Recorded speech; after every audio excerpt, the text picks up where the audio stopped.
এইবার হচ্ছে আমি ট্রফিটা দেখছি। It's a very different experience. Yeah I am very proud of it. সরাসরি বাংলাদেশে এসে আমরা যে এত ক্লোজ থেকে কাপটাকে দেখতে পাচ্ছি, এটা যে আমি অনেক বড় একটা অ্যাচিভমেন্ট করছি, যে আমি আমার বিশ্বকাপটা দেখতে পেরেছি। ক্যাম্পেইনের মাধ্যমে ভাগ্যটা আমার হয়েছে যে আমি ট্রফিটা নিজের চোখে আর কি সামনাসামনি দেখতে পারতেছি।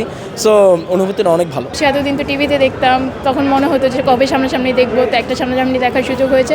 অবশ্যই নিজেকে ভাগ্যবতী মনে করছি, আর মনে করছি যে অনেক ভালো একটা এক্সপিরিয়েন্স হলো। আমি তো অবশ্যই প্রাউড ফিল করতেছি, অরিজিনাল ট্রফি দেখতে পারলাম। এখন একটা ড্রিম আছে ফিফা ওয়ার্ল্ড কাপ ম্যাচ দেখা। অ্যাজ এ ফুটবল ফ্যান আমি নিজেকে অনেক প্রাউড ফিল করি যে মেসি সে বিশ্বকাপ জয়ের পরে যে ট্রফিটা নিয়ে রোড শো করেছে, আর্জেন্টিনা ঘুরেছে, নিজের হাতে নিয়েছে, চুমু খেয়েছে, সেটাকে নিজের চোখের সামনে দেখতে পায়। কোনো নিজেকে আরও বেশি প্রাউড ফিল লাগবে যে যেই ট্রফিটাকে নিজের চোখে দেখতে পেরেছি সেটা মেসি আবার ধরে চুমু খেয়েছে।